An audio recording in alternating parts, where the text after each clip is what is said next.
The first warning was not spoken. It was felt. A silence so heavy it crushed the air inside the courtroom. Daniel stood motionless, his pulse roaring in his ears, his mouth dry, his thoughts collapsing under the unbearable weight of consequence. Across the room, Eleanor sat perfectly still, eyes lowered, expression unreadable. No anger. No fear. Just something colder, something final. But long before this moment, before accusations, before investigations, before lives were torn apart, there was a secret. And a choice that should never have been made. Daniel had always admired power. Not wealth alone, but the invisible force that bent reality, the quiet authority that opened doors and shaped destinies. His father, Richard, possessed that power. Disciplined, respected, untouchable.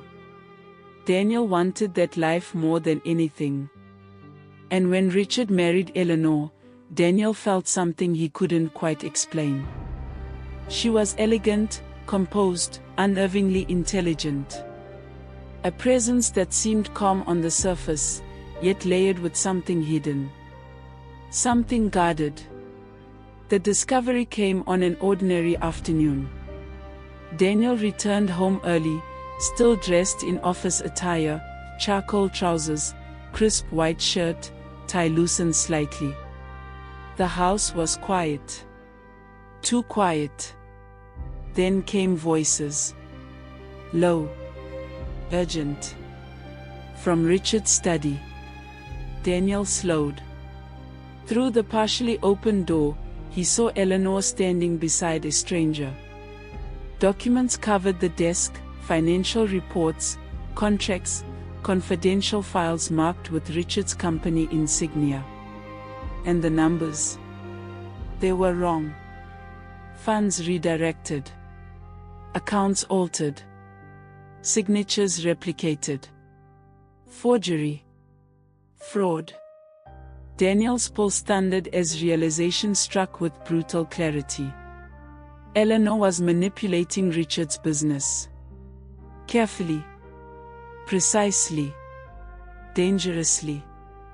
He stepped back into the hallway, his thoughts spiraling.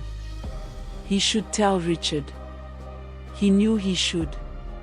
But ambition has a way of distorting morality.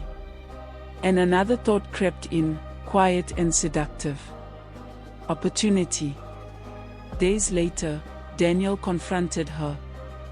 Eleanor stood in the living room, no longer wrapped in polished elegance, but dressed in relaxed indoor clothing, soft cream sweater, loose trousers. Casual. Vulnerable. Daniel placed the folder on the table. I know. The color drained from Eleanor's face. For the first time, her composure fractured. Silence filled the space between them, thick and suffocating. Then came the question. What do you want? Daniel hesitated, not because he lacked an answer, but because the thought forming in his mind was reckless. Dangerous. Irreversible. I don't want money. Confusion flickered across Eleanor's face. Suspicion. Fear. Daniel's voice lowered. I want you. The room seemed to freeze.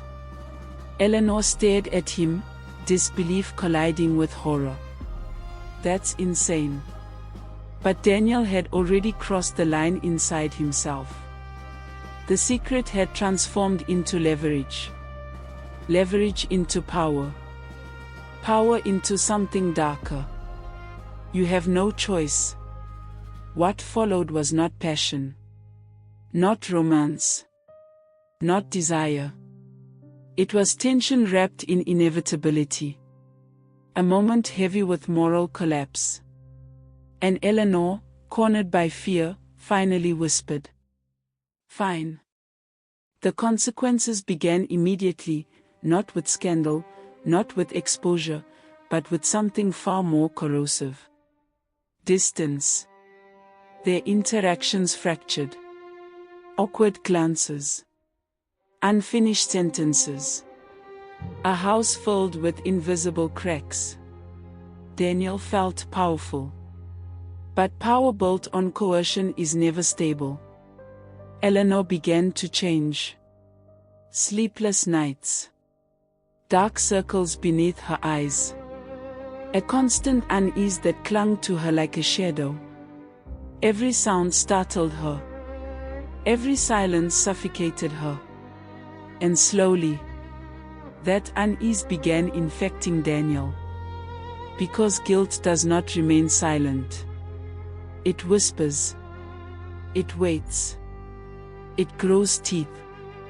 Richard sensed the shift. At dinner one evening, Eleanor elegantly dressed yet visibly tense, Daniel in casual home clothes. Richard studied them carefully. Is something going on? Daniel forced a smile. Nothing. Eleanor remained silent. And silence spoke volumes. Paranoia took root. Eleanor grew increasingly erratic. Her voice sharpened by fear. Did you tell anyone? Are you recording this? Who else knows? Daniel's confidence began to fracture. What once felt like control now felt like a ticking mechanism. Then came the collapse. One rainy evening, Richard fell violently ill. Panic. Chaos. Sirens tearing through the night.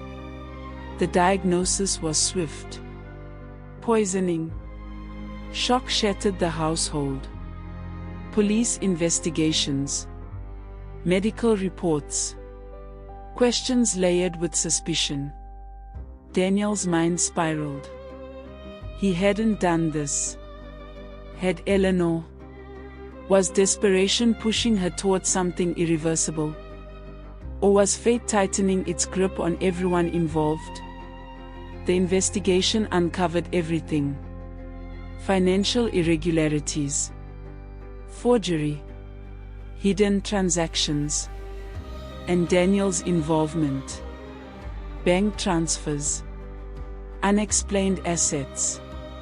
Patterns of coercion. Because exploitation leaves traces. Even when silence is maintained. Eleanor finally spoke. Yes, she admitted. I altered the accounts. Then she turned toward Daniel. And he knew. The courtroom fell into suffocating silence. Daniel felt reality collapse beneath him. He had not forged documents. He had not poisoned Richard. But he had exploited wrongdoing. He had weaponized a secret. He had destroyed something that could never be repaired. As the verdict echoed through the room, Daniel finally understood the cruel symmetry of it all. Some choices do not create consequences. They create inevitabilities. Because silence is never free. And exploitation always demands payment. Daniel had just paid everything.